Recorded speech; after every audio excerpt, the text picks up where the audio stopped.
How to allow or disallow download my videos on REDnote. Hello everyone, this is Sabrina here to help you today.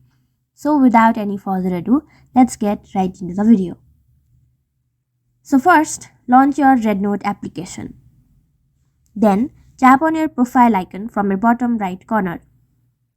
Now go to settings. After that,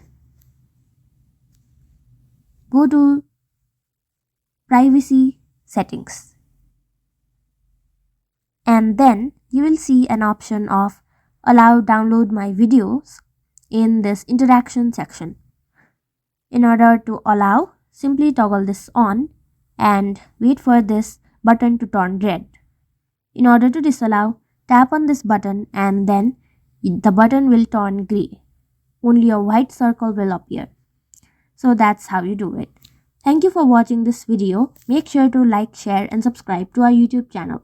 If you got any questions, comment them down and I'll catch you in the next one.